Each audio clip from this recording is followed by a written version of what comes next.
This is Tell Me Something Good About Retail with Bob Phibbs, the retail doctor.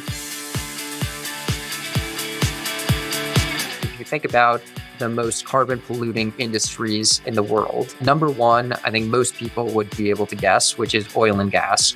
Number two is fashion. Welcome to Tell Me Something Good About Retail with your host, Bob Phibbs, the champion for a more human connection in retail for over 30 years as a retail doctor. Bob is the authority on brick-and-mortar retail across the world, who works with some of the biggest luxury brands to independent retailers of all sizes. Today, I'm joined by Tyler Gordon, co-CEO of Basecamp Franchising, the team behind Uptown Cheapskate and Kid to Kid. Together with his brother, he's built one of the fastest growing resale systems in North America with over 270 stores and well over $250 million in annual sales. And the timing's right. The U.S. secondhand market is around $45 billion in 2023 and projected to hit $73 billion by 2028.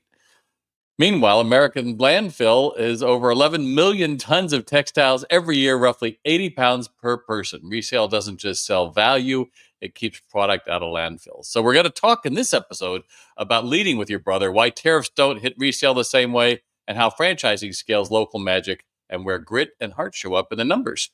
Welcome. Glad you're here today. Thank you so much, Bob. Really excited to be on the podcast today. Thank you.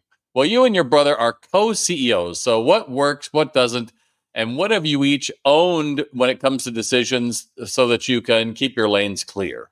Yeah, I would say it's been one of the most fulfilling experiences of my life, not just professionally, but personally as well, getting the chance to work with my brother. I'd say we complement each other really well. And so while I can't say that we are completely different across every perspective, there are a lot of elements where, again, he fills in my gaps. And hopefully, anyways, I at least do the same for him.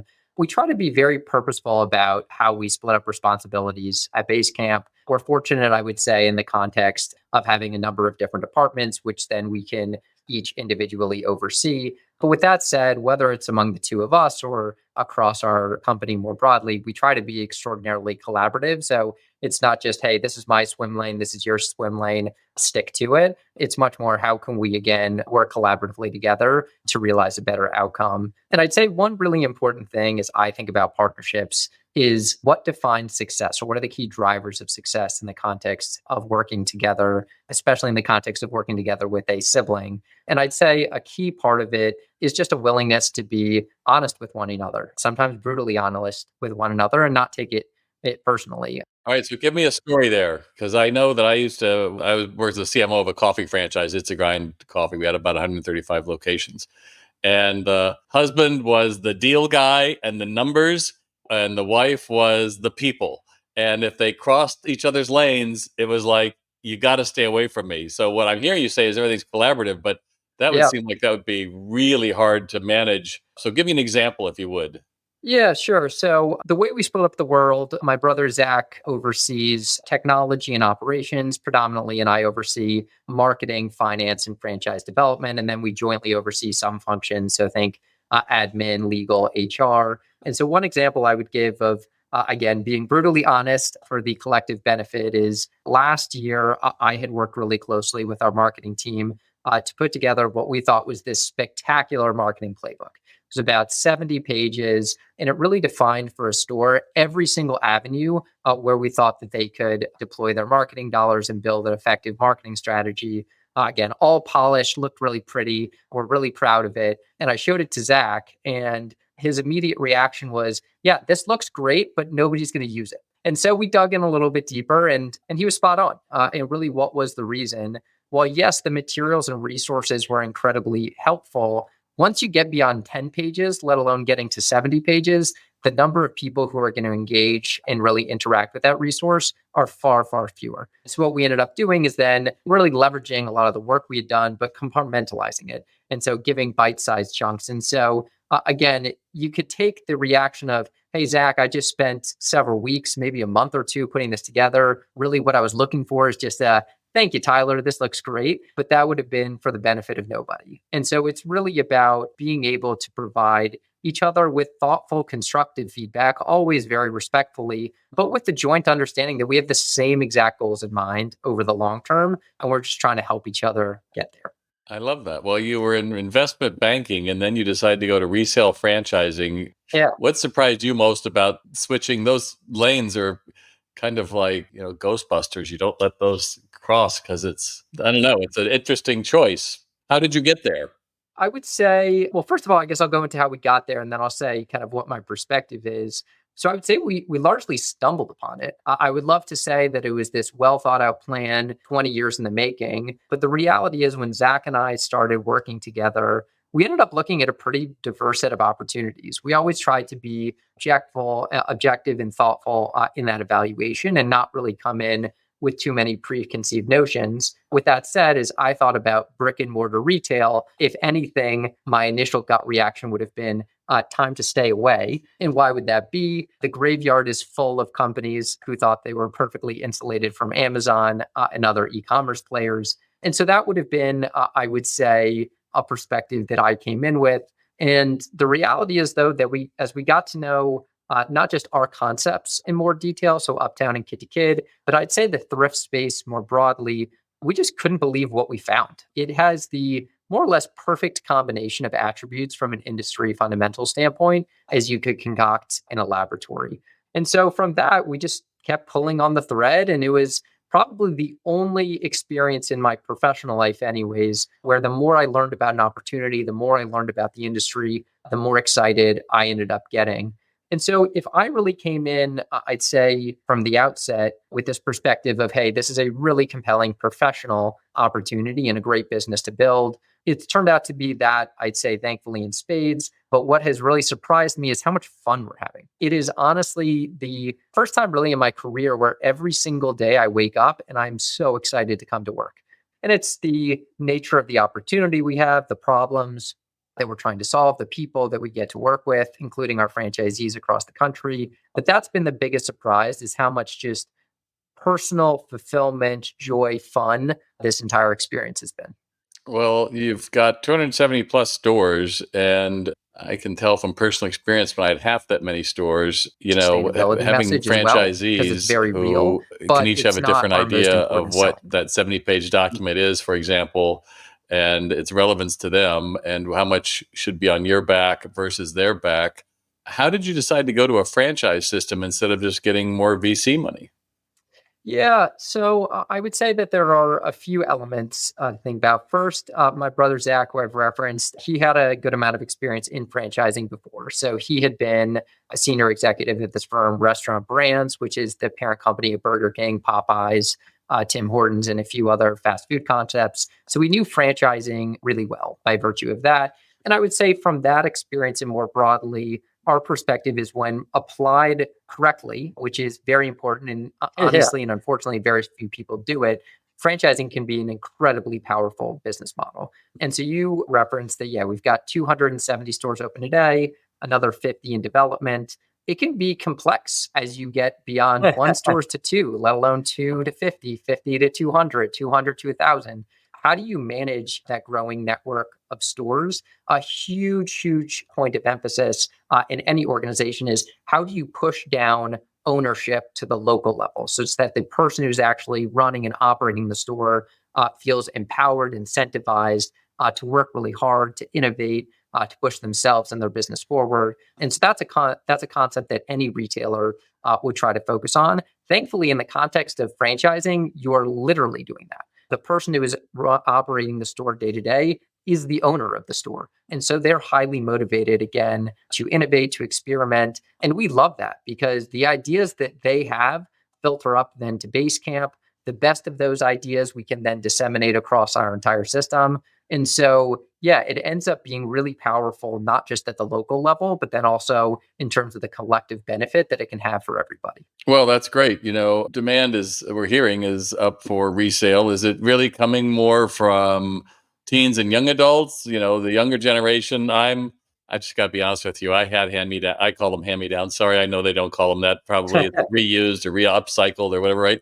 But I had all that stuff when I was a kid. I have no interest in doing that, and I think Yeah. generationally, that's probably something that's different than young people who look at clothing as transitory. Like, I have it today, but I'll send it to my girlfriend or my boyfriend or whoever tomorrow. And the mindsets are different. So how does that play out actually with your brands? Yeah, it's interesting. I mean, I say we've seen real growth across demographics and so age cohorts as well, but definitely most pronounced with the younger generations. And so the way I think about it is even when I was growing up, there would have been a real negative stigma around resale. And so people would do it really out of necessity of, hey, I'm trying to stretch my paycheck further. And so by virtue of that, yeah, I'll go into a secondhand store, but it's not because I want to or not because I feel proud of doing it. If anything, I might hide it. Increasingly, that stigma is not just disappearing, it's inverted. And so now with these younger generations, it's cool to shop secondhand. You get the individuality, you get the alignment with sustainability. People are proud when they walk out of the store, when they go into a party and say, hey, I love your shirt, Tyler. Where'd you get it from? Oh, I got it at Uptown. Ask me how much I paid for it. Oh, I paid $5 for it. They get a real sense of pride and feel smart about the decisions they've made. And you're seeing that just increasingly be the case. Again, particularly with the younger generations, but I would say also with older generations as well, especially with our type of concept where we can remove a lot of the, I would say, negative connotations around traditional thrift. So the dusty, dirty, disorganized, maybe even smelly feel. All of that. The Yep. more you can address that, the better you can do. I would just say on one kind of side anecdotal element, the number of times I hear from people when they first walk into one of our stores, one of the first things they remark is like, wow, it doesn't smell in here. I mean, it's like, yeah, of course it doesn't smell. And they're like, no, no, no. But every other thrift store I walk into has this distinctly terrible smell. And so, yeah, the more you can solve those historical pain points, the better off you'll be beyond even just those younger generations. That's interesting. You are starting off in the right place. I think so many brands have said, oh, we're going to now start selling gently used or whatever they call them. But most retailers are not set up that way. We're set up, the merchandise leaves the manufacturer, goes to distribution, taken care of, broken up, sent in a truck, goes there. That's it. To actually engineer it going backwards is really tough. And I would think training for your franchisees would be tough. If I bought in a Marc Jacobs, I assume that's a designer. I know I've heard the name. Yeah, It's not one I would wear. I think it's a woman's brand. But if I bought that in, it might be from 5 seasons ago or something. How in the world do you know how to price it? Do you say it's Marc Jacobs, or do you just say, this feels like a sweater? Sweaters typically go for $10. I'm just curious because I think that would be a huge deal because if I put the wrong person in charge of it, right, they're taking a Marc Jacobs spelled with Jakobs that they got at some, I don't know, no name and selling it, I guess, to you, right? Buying it as this valuable asset when it doesn't have it. So the guardrails would be key to being profitable, I would think. Yes.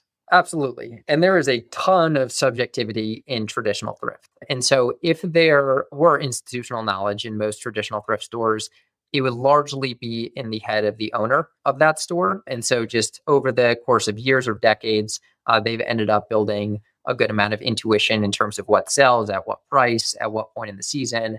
But it's really chopped in that person's head. Heaven forbid they want to go on vacation or let alone retire someday. Like, yeah, there's not much enduring value in that case. For us, it really starts with pricing, but it permeates every part of our operation. We take a much more tech forward, data driven approach. And so our entire tech stack in our store, from our point of sale system, inventory appraisal, inventory management, customer facing interfaces, is all proprietary.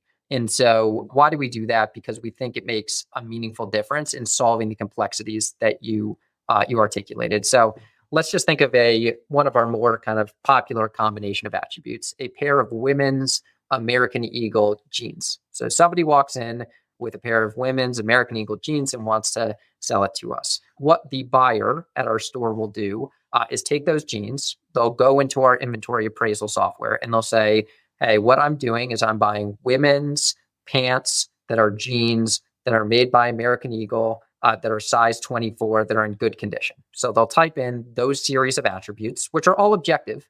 And at the end of it, it will give you a recommended price that you pay for that item. So what do I give to the vendor? And then what do I put it out on the floor for?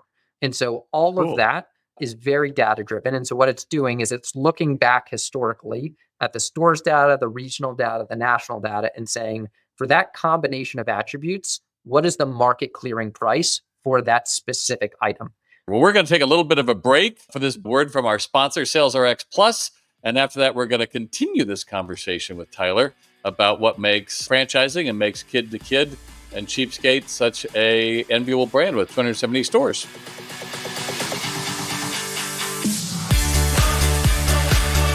Let's be real. Most retail training stops at videos and pep talks. Your crew nods along, but nothing changes on the floor. The SalesRx Plus online retail sales training fixes that.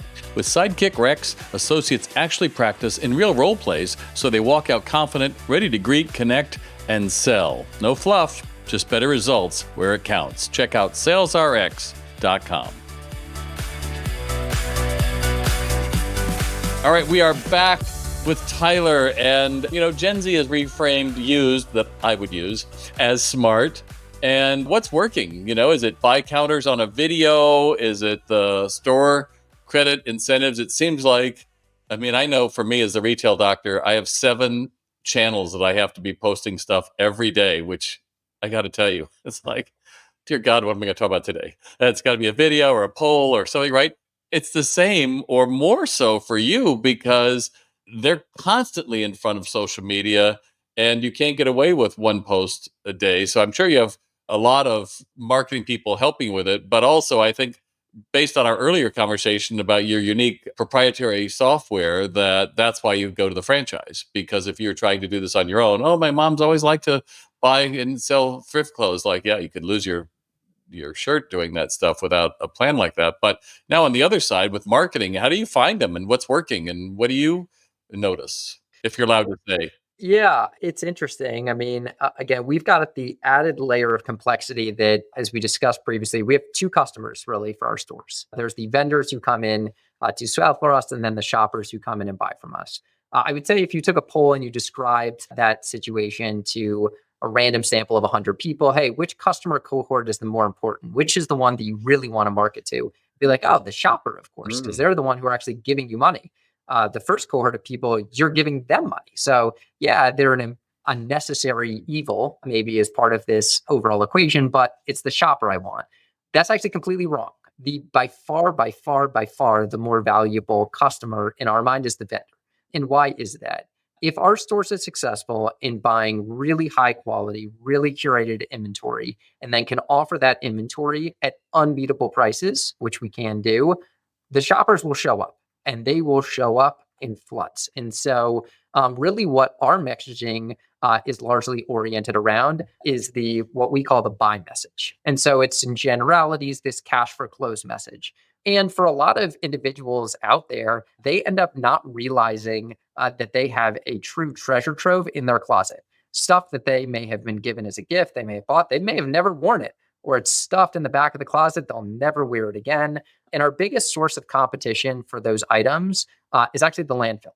Most often, those items either collect dust in the closet and then eventually end up in the trash can on their way to the landfill. And so what we're trying to highlight to people is, hey, in a very efficient way, you can come to one of our stores. We will give you a fair payout, cash on the spot, all seasons, all year. So it's not, what is Uptown or Kid to Kid going to be buying today? You can get confidence that if you've got those high quality items, we'll buy them and we'll give you a fair price for it. This all sounds rosy. What's one that keeps you up at night or your brother up at night? You got 50 stores in development. That's a one alone, but what else? Yeah, I would actually say on that one, just touching on that, that would have been something that would have kept me up at night definitely 3 years ago. If you had told me 3 years ago, hey, Tyler, snap your fingers, you've got 50 incredible franchisees across the country who are going to be opening stores, would you take it? And I would have said no. And why would I have said no? I would have said no because I don't think that at Basecamp we were prepared to support each one of those individuals and give them the level of tailored advice, training, what have you, to ensure their success. And so the first thing that Zach and I really focused on when we came in the context of new store development is building out the infrastructure downstream. And so we took a one-person show where a lot of the institutional knowledge was in that individual's head. We now have a 8-person multifunctional team that is truly a well-oiled machine in every context, really defined processes for absolutely everything. And so whether we're at 50 or 100 or 200, I think we now have the team and people and processes to execute at a really high level. And I'd say the results end up speaking for themselves, where if you look at the stores that have opened so far this year, their initial, not just grand opening, but year one results where they're tracking are up close to 2x what they were last year. So not up 5% or 7% or 10%, but it's up close to 100%. And if you build out people, the right people, you build out the right processes, have the right mentalities, it makes a huge difference. So that's something that would have given me a lot of, I would say, heartburn or late nights 3 years ago, but I feel really good as it exists today. And so, yeah, what today then is the new thing that keeps me up at night, because the bottleneck always moves. I would say the element for me is, how do we enable our stores to support higher and higher volumes? As it is today, our higher volume stores sell hundreds and hundreds of thousands of items every single year. And you really are doubling it because you're buying those items and selling them. And so as we push ourselves from, hey, what used to be the barometer of success was a $1 million store, then it became a 2. Now we've got several $3 million stores. How do we get it to 4 to 5? How do we solve the bottlenecks that exist in the stores to enable that incremental volume? And data ends up playing a huge part in all of it. But those are the puzzles that Zach and I are most focused on is, hey, we've got this unique window where customers are really flocking to our stores for the value and for any number of other attributes. How do we seize the moment and make sure that, hey, we're set up to deliver high value for those increasing number of customers? Yeah, and you don't have rubber walls that can just expand out with the Nope. amount of stuff you bought. And it's great to say you can come to us with any season merchandise, but we're in the middle of winter and you've got people coming in with shorts and tank tops, and you can't just say, get the hell out. You have to put it somewhere, and you're not going to put it on the floor. Well, I don't know. I wouldn't think you're going to be able to put it on the floor. No. So all that plays into your storage. That's great. Well, this has been a fascinating conversation about resale, and I appreciate the fact that you've figured it out between your two brands and having two brothers at the same time. The question I always ask at the end of every episode is, tell me something good about retail. So go. Yeah, I am biased, so I'm going to take it in the thrift concept. Just tell me something good about thrift in the broader context of retail. And for me, I talked about earlier the amount of fun that I'm having, that Zach and I are having collectively, our team is having more broadly. And I would say it's because of the impact that we can have, the very positive impact that we can have. For us, it's on our franchisees, our customers, their communities. To answer this question, I'll focus on the customers. I have loved, maybe more than anything else as part of this job, going to some of our grand openings. So I've been to, I can't even count the number of grand openings I've been to now over the last 3 years. And I would say what I've enjoyed the most is this transition in the customer's emotional state, we'll call it, when they first walk in to then as time goes along. Often when they first walk in, it's confusion. Like, what is this place? Like, I was told that this is a used clothing store, but it much more resembles a boutique. So like, hey, this doesn't really make much sense. And they're trying to piece this together. Then they go and they start looking at the items and they look at the price tag and they're like, oh God. And so that confusion immediately or very quickly turns into just real excitement. And the number of times I'm just standing there, fly on the wall, where I'll have a 14-year-old girl run over to her mom, like, mom, look at this. This is the most amazing thing. And the mom is taking, it was like, oh God, I'm now gonna have to get my wallet out. What is this gonna do? My credit card bill? And then the parent looks at the price and they're like, oh, this is great. I love this, honey. Let's definitely get it. That enjoyment, not just for the ultimate end consumer, the teenage girl in this case, but for the parent who's the one pulling out the plastic credit card, it's really, really just fun, a fun experience to see that excitement. The fun of retail. That's what it's about. So how can we find out more about your two brands? Yeah, so there's any number of ways. We've got some pretty great social media accounts just under the names, again, Uptown Cheapskate and Kid to Kid. We also have our brand website, so that would be uptowncheapskate.com and kidtokid.com. And then I'd say finally, for any kind of budding entrepreneur out there, we also have franchise development websites if you want to learn about what it's like to be a business owner and potentially open one of our stores in your local community. Excellent. Well, thanks for joining us today, Tyler. I really appreciate it, and continued success. Thank you very much, Bob. This has been a lot of fun. You've been listening to Tell Me Something Good About Retail with Bob Phibbs, the Retail Doctor. As a listener, you can receive free information and guides when you visit retaildoc.com and sign up for our exclusive weekly newsletter. Thanks for being with us. Remember to subscribe on iTunes, Spotify, or wherever you like to get your podcasts. To virtually bring Bob to all of your crew and associates, check out www.salesrx.com.